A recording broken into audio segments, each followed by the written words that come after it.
Hi there, welcome to the second episode in my cold email crash course. For some context, my name is James and I co-own a B2B lead generation agency where we generate leads for B2B businesses with cold email. And in this episode, we're going over campaign design and first principles. So this is essentially the thought process that we go through when we take on a new client and we're running a new campaign. And it really lays the groundwork for all the steps that come after it. So the list building, the copywriting, the offer creation. And so this is an essential step and it gives us clarity so we know what the plan is going forwards.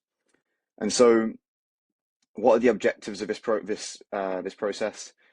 By the end of the exercise, we want to know who we're going to be contacting, how we're going to find them, how we'll make sure they see our offer, how to give ourselves the best chance of getting an interested response, and how we'll turn the initial response into a customer.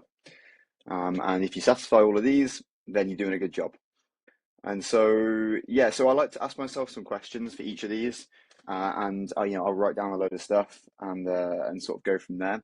But these are the questions that I ask, and these are the important things to think about and to touch on.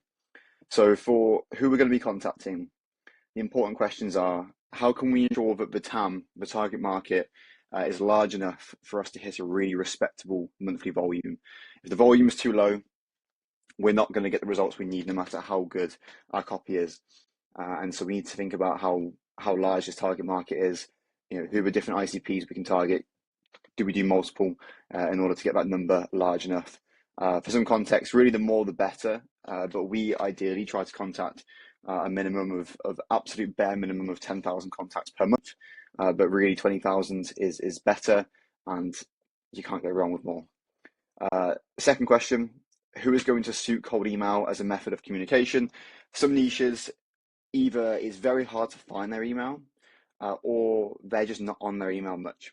And so dentists is a great example of this. Difficult emailing dentists. They're not on their inbox very much. They have an assistant who manages that for them, and so it's very hard getting through to them.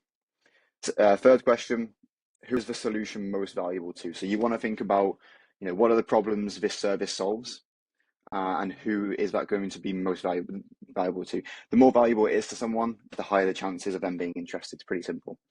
The last question: who do we have relevant social proof and results for that we can use in our outreach? And so obviously results plays a big factor in the outcome of our outreach, but the more relevant the results are, the more effective it will be. And so, for example, if we have a broad target market that we can go to, let's just say all local businesses, but I only have case studies and results for contractors, I'm going to target contractors first because I have the results to back up what I'm saying. So the next one: how we're going to find them. So the questions here: what are the best sources to locate our ICP? And so this is, completely dependent. For local businesses, you could use D7 or Google Maps and some sort of Apify scraper. For professional services, or more like the classic B2B, SalesNav is really good. Apollo is pretty good. E-commerce businesses store leads built with, so you find the source that's best for you. Second question: how can we pre-qualify and improve the accuracy of our list? And so, we may want to target contractors in the US, but maybe it's contractors that have at least 5 teams, roughly. Or maybe it's an e-commerce business that's doing roughly 100K a month in revenue. And so what can we do to filter out the ones that don't fit our criteria? And so, a lot of this is difficult, and there's no perfect system because we're dealing with private companies where a lot of their data is hidden. But there are certain things we can do. And so we can use headcount data to gauge size. We can use number of locations, and a lot of it as well, because a lot of the scrapes you'll initially get from platforms like Apollo or Sales Navigator are going to be quite inaccurate. And so we are a big supporter of using Clay, and particularly using Clayagent to look at the prospect's website or look at the company LinkedIn profile, make an assessment of whether that actually matches our ICP or not. And that can be really good for filtering out a lot of the leads that maybe aren't the best fits. Third question: how can we build a system that turns that raw data into verified emails? And so, in some cases, you may only have website URLs to start off with. And so you need to find the email, and then ideally you need to find the name of the decision maker that you want to target. LinkedIn obviously is a good place to do that. You can look at their Facebook profiles. You can set up all sorts of fancy scrapers for this sort of stuff. And then obviously from there you get their email addresses. We use Prospeo to enrich for a lot of emails that can't be found on platforms like Apollo. And then obviously you want to verify them with a tool like Million Verifier, Bold Email Verifier, to get your really good quality data at the end that you're actually going to run to. Next one. So how we'll make sure that they see our offer. And so the first question, what can we do to ensure deliverability stays at an optimal level? Obviously, if our deliverability isn't on point, it's not going to land in their inbox. We're not going to see it. And so, for example, this could be making sure that we have 2 sets of infrastructure, one that's perpetually warming, and so we can sub that in when inboxes start to die. If you just have one set of infrastructure that's running, you could get hit with something, loads of your emails could get marked as spam, domains could get blacklisted, and suddenly you've lost a big portion of your infrastructure, your volume drops, you have to wait 2-3 weeks to buy and warm up new emails. You don't want to have to go through that. And so how can we maintain deliverability? How can we make sure our sending volume is and stays high enough? Again, this is more of an infrastructure thing, so making sure you have enough inboxes and making sure they're healthy. Are there any other channels that we can use? And so LinkedIn outbound is a great one. We use HeyReach to automate it. For some niches, cold calling, can be really effective as well. And so it's really about picking the channels that are best for your ICP. It's going to be different for all of them.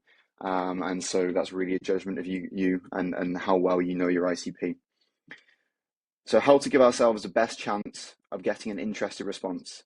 So in order for them to respond to us, we need them to 2 things. Number one, they've got to want the outcome that we're selling. If they don't want it, it's not going to resonate, it won't work. Second, they've got to trust that we can actually deliver it. This is the hardest part. Cold email is a low trust form of marketing. They don't know you, you're emailing them cold. And so building trust is extremely important. And so on the outcome section, the 2 things to think about, the 2 questions: what are the most painful problems our ICP experiences that our solution can help? And what are the desirable outcomes that our ICP feels that they need to achieve? And if you can write out ideally a list of problems and a list of outcomes, these are going to be your value propositions that you'll be testing initially in your email copy. This is the most important thing to test. If these aren't resonating, if they're not on point with your ICP, your outreach won't work. And so this is the most important thing of everything. Then the trust part, this bit's harder. And so there's a lot we can do to build trust, but one is, what results and social proof do we have that can be leveraged in our copy? Obviously, if they see that you've done it for other similar businesses, it's going to really increase the likelihood in their mind that you can do it for them too. Second one is, how can we use personalization to boost relevance and show them that we have reached out to them for a real reason, not as part of a mass email blast. And so the primary purpose of personalizing your emails is to build relevance. You want your outreach to be relevant to them. You also want to show that you've done your research and that there's a real reason you're reaching out to them. And those things are going to really play a big part in building trust. The next one, how can we reduce the resistance with a free or low cost front-end offer that provides value up front? And so if you're someone who has done this service a lot and is confident that you can get good results, you're probably not going to have any issues providing some value up front, because you're going to deliver and that that's going to give you a better chance of closing this person. And so, that is a really great way to lower the barrier of entry, lower the resistance, which is really important in cold email, where it's quite a low trust, form of marketing. And so that can be extremely effective. And so you want to think about, what can you take from your current full service?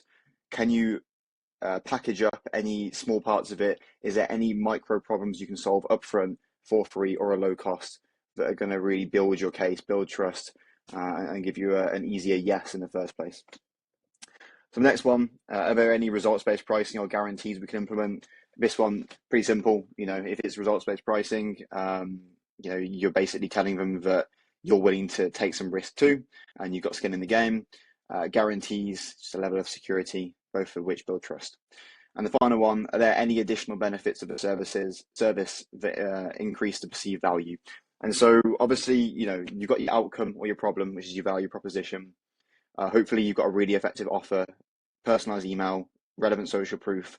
But if there's any additional benefits that make your service unique compared to competitors, if there are any extra problems it solves, then and it's actually valuable to the customer, then you want to include those. An example could be, maybe you work with e-commerce brands and you're a marketing agency and you run Facebook ads for them or TikTok ads, but maybe you also integrate with their Klaviyo and run Klaviyo and run email retargeting to get a better ROI, a better return on the ad spend that they're spending. And so the last point is how we'll turn the initial response into a customer. Obviously, we don't want to get trapped in our section of the funnel, the sort of top of funnel. We always want to be optimizing for closes for customers, not for leads.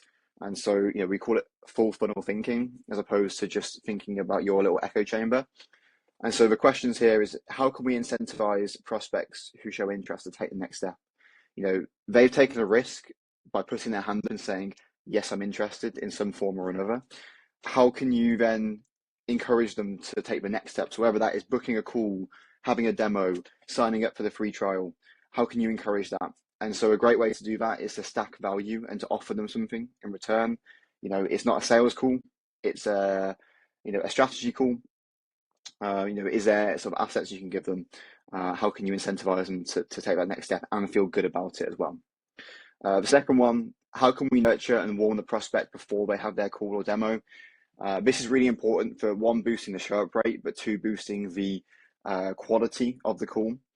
And so the way to do this, really, you want automated reminder flows that obviously remind them of the call, but also you want to nurture them in this point of time is really important. If you have nothing in place and they book in for, say, a week in advance, there's a good chance that when they get to the call, they may not even remember what it's about. And in which case, there's a good chance they won't show up. And if they do, they're going to be less receptive. And so we want to be sending two things mainly. One is social proof and results that is relevant to them. And the second one is educational content, assets about the product. And so you're educating them on the product itself, both of which will help build their awareness level around the product and also, most importantly, build trust. And the final one, how can we ensure the handoff to the sales team or the next stage is as smooth as possible? And so this is when we think about, how are we going to integrate with the CRM? How are we going to ensure that leads are transferred to whoever is taking care of it at the next stage as quickly and effectively as possible? What information about the lead is going to be transferred to them? When you want to talk with the sales team, how what are you guys going to do? What's your first steps going to be? What do you need from us in order for this to be a smooth transition and to give them the best possible chance of closing? And so, yeah, I hope this has been valuable. I don't want to make it too long, but this has sort of been an insight into the process that we go through when we're designing a new campaign or we take on a new client. And yeah. Please subscribe or follow along for the next episode. It should be out in a couple of days' time. And yeah, hopefully you guys have gained something from this. Thank you.